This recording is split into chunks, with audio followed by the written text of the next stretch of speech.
Hi viewers, welcome to our channel. Present మనతో పాటు ప్రజా హక్కుల నేత ప్రొఫెసర్ హరగోపాల్ గారు ఉన్నారు. ఒకసారి వారితో మాట్లాడే ప్రయత్నం అయితే చేద్దాం. సార్ నమస్కారం సార్.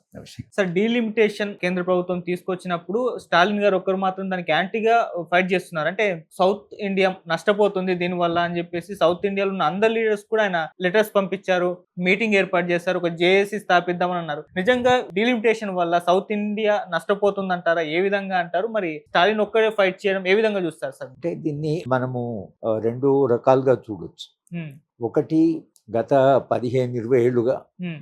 నార్త్ ఇండియా యొక్క ప్రభావం, నార్త్ ఇండియా యొక్క అధికారం చాలా విపరీతంగా పెరిగింది. హ్మ్. అది అమిత్ షానే కావచ్చు, నరేంద్ర మోడీ కావచ్చు, భారతీయ జనతా పార్టీ కావచ్చు. భారతీయ జనతా పార్టీ ప్రభావం కూడా దక్షిణ భారతదేశంలో చాలా తక్కువ. కనుక దక్షిణ భారతదేశంలో ఉండేటువంటి రాజకీయ నాయకులకి ఉత్తరప్రదేశ్ లేదా ఉత్తర భారతదేశం యొక్క పట్టు హ్మ్. పెరుగుతున్నది.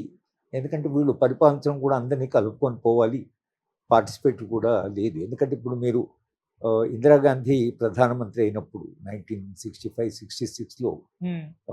కామ్రాజ్ నాడార్ గారు చాలా కీలకమైన పాత్ర వహించారు. దక్షిణ భారతదేశం రాజకీయ నాయకులకు చాలా ప్రాధాన్యత ఉంది. నెహ్రూ గారి కాలంలో అయితే ఆయన చాలా వరకు ముఖ్యమంత్రులందరికీ ఉత్తరాలు రాయడం, తర్వాత అందరినీ కలుపు తీసుకుపోవాలి, ఒక ప్రజాస్వామ్య వాతావరణం ఉండేది.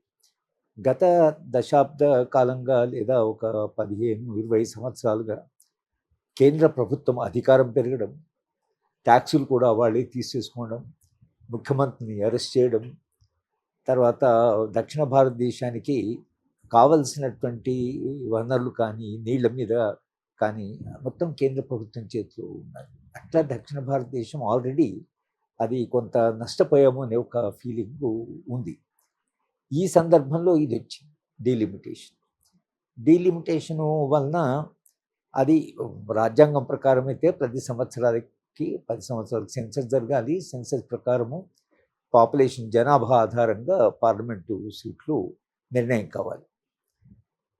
కానీ ఈ గత 30-40 ఏళ్ళుగా ఇది పాపులేషన్ అనేది ఒకే రకంగా పెరగలేదు. నిజానికి 1975-75లో ఆ ప్రాంతంలో నిజానికి 80లో సెన్సస్ జరుగుతూనే డీలిమిటేషన్ జరగాలి. అప్పుడు వాళ్ళు ఏం చేస్తారంటే 30 సంవత్సరాలు జనాభాని నియంత్రించాలి కాబట్టి ఈ ఒక 30 సంవత్సరాలు ఇది ఫ్రీజ్ చేద్దామని ఈ 10 సంవత్సరాలకు డీలిమిటేషన్ చేయడం ఆపేశారు.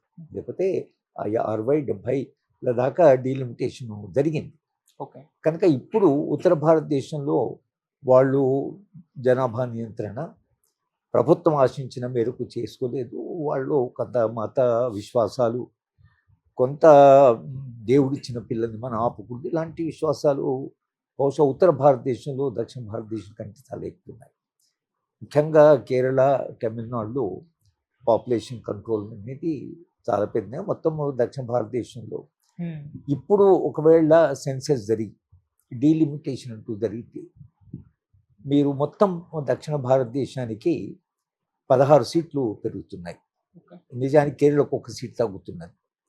అందరికి 3-4 అలా పెరుగుతున్నాయి. కానీ ఉత్తర భారతదేశానికి 105 నుంచి 130 సీట్లు పెరుగుతున్నాయి. అంటే పార్లమెంట్లో ఇప్పుడే వాళ్ళు అధిక సంఖ్య ఉన్నారు. ఇంకా ఒక 120-130 సీట్లు వాళ్ళు పెరిగి వీళ్ళకి కేవలం 16 సీట్లే పెరిగి, ముఖ్యంగా కేరళ లాంటి రాష్ట్రానికి 20-19 సీట్లు. ఒకవేళ అలా జరిగితే మన వాయిస్, మన రాజకీయమైన పొలిటికల్ వాయిస్ ఇప్పుడే తక్కువ ఉంది. ఇంకా జనాభా ప్రాతిపదిక మీద ఇంకా మన పార్లమెంట్ సభ్యుల సంఖ్య తగ్గితే, ఉత్తర యొక్క సంఖ్య పెరిగితే అప్పుడు దక్షిణ భారతదేశం యొక్క పరిస్థితి, అంటే మొత్తం దేశ రాజకీయాల్లో మన యొక్క వాయిస్ తగ్గుతుంది అనేటువంటి ప్రధానంగా ఇవాళ వస్తున్నటువంటి ఆర్గ్యుమెంట్. కనుక ఇప్పుడు డీలిమిటేషన్ ఎలా చేయాలి అని ఒక డిబేట్ జరుగుతుంది. మరి జనాభా తగ్గిన రాష్ట్రాలకి న్యాయం చేస్తూ మరి అలా డీలిమిటేషన్ చేయాలంటే ఆ ఫార్ములా లేదు. కేవలం రాజ్యాంగంలో ఉంది, జనాభాను ఉంటే దానికి అనుగుణంగా మీకు పార్లమెంట్ సీట్లు ఉంటాయి. కనుక ఈ మధ్యనే జరిగిన ఒక చర్చలో కూడా ఇంకా ఒక 20-30 ఏళ్ళు, మేబీ ఒక 10-15 ఏళ్ళైనా ఇప్పుడున్న సంఖ్యనే కొనసాగించి ఉత్తర భారతదేశం కూడా క్రమక్రమంగా చైతన్యవంతమై వాళ్ళు కూడా జనాభాను తగ్గించుకున్నప్పుడు బహుశా ఫార్ములా కూడా కొంత మార్చి అది ఒకటి చేయవచ్చు. లేదా ఇప్పుడు మీరు అమెరికాలో హౌస్ ఆఫ్ రిప్రజెంటేటివ్స్ ఉంది, సెనెట్ ఉంది. అమెరికాలో 50 రాష్ట్రాలు ఉన్నాయి. చాలా తక్కువ జనాభా రాష్ట్రం ఉన్నాయి, తక్కువ జనాభా రాష్ట్రాలు ఉన్నాయి, చాలా వెనుకబడిన రాష్ట్రాలు ఉన్నాయి, చాలా అభివృద్ధి చెందిన రాష్ట్రాలు ఉన్నాయి, చాలా అసమానతలు ఉన్నాయి అమెరికాలో. కానీ అమెరికన్ సెనెట్లో ప్రతి రాష్ట్రానికి 2 సీట్లు ఉంటాయి. కనుక 50 రాష్ట్రాలు 50 అయినప్పుడు అమెరికన్ సెనెట్లో 100 సీట్లే. అంటే నువ్వు చిన్న పెద్దవైన సమానమైన ప్రాతినిధ్యము అమెరికన్ సెనెట్లో పెట్టుకున్నారు. దానివల్ల ఏ రాష్ట్రం కూడా తను విస్మరించబడ్డాను అని అనుకోవడానికి లేదు, ఎందుకంటే సెనెట్కు చాలా అధికారాలు ఉన్నాయి. మరి భారతదేశంలో కూడా రాజ్యసభ లాంటి దాన్ని రద్దు చేసి ఒకళ్ళు అమెరికన్ సెనెట్ లాగా అందరికీ సమానమైన ప్రాతినిధ్యం అన్ని రాష్ట్రాలకి చిన్న పెద్ద తేడా లేకుండా అలాంటి ప్రయత్నం ఏమైనా చేయొచ్చునా అని కూడా మనం ఆలోచించవచ్చు. కానీ మీరు ఇంత అసమానతలు, తర్వాత పాపులేషన్లో ఇంత అసమానతలు ఉన్న సందర్భంలో జనాభాను ప్రాతిపదిక తీసుకొని ఇప్పుడు దక్షిణ భారతదేశం ఉండే రాష్ట్రాలు ఉత్తర భారతదేశం ఉండే నాయకత్వం మీద అనుమానాలు పడుతున్నప్పుడు, వీళ్ళు ఒకవైపు అథారిటేరియన్ సిస్టమ్ వైపు, ఫ్యాసిజం వైపు పోతున్నది అనే ఒక ఫీలింగ్ ఉన్నప్పుడు దక్షిణ భారతదేశం కేవలము సీట్ల కొరకే కాదు, ఉత్తర భారతదేశం యొక్క పట్టు, ఉత్తర భారత యొక్క ఆధిపత్యము, ఉత్తర భారతదేశం యొక్క కల్చరు, వాళ్ళ లాంగ్వేజు.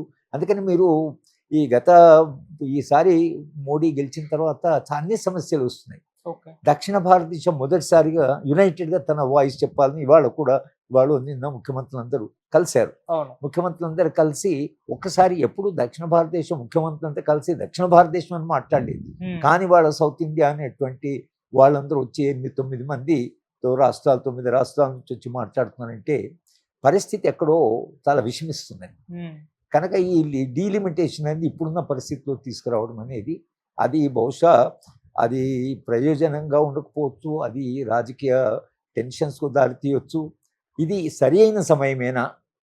ఇంత అధికారాలు చేస్తున్న కేంద్ర ప్రభుత్వము ముఖ్యమంత్రులను కూడా అరెస్ట్ చేసి జైల్లో వేస్తున్న సందర్భంలో అందరు ముఖ్యమంత్రులు కూడా అధికారం వీళ్ళ చేతిలో ఉందని, వీళ్ళు ఎవరు ఉత్తర భారతదేశంలో లేనటువంటి ఏదైతే నియంతృత్వం ఉందో అది దక్షిణ భారతదేశం మీద, ఢిల్లీ మీద చూపించారు. అది కేవలం యూనియన్ టెరిటరీ అని చెప్పేసి కేజ్రీవాల్ని, జార్ఖండ్ ముఖ్యమంత్రిని, వీళ్ళందరూ కూడా ఎప్పుడు మన అరెస్ట్ చేస్తారా అని భయంలో పడ్డారు. కనుక నేను అనుకోవడము దీనికి 2-3 పరిష్కార మార్గాలు కనుక్కోవాలి. దేశం చాలా డిబేట్ చేయాలి. ఇప్పుడు వీళ్ళు తొందరపడి డీలిమిటేషన్కి వెళ్ళి పార్లమెంట్ సీట్లను నిర్ణయించడం అనేది ఇప్పుడున్న పరిస్థితిలో అది నా దృష్టిలో సమర్థనీయం కాదు.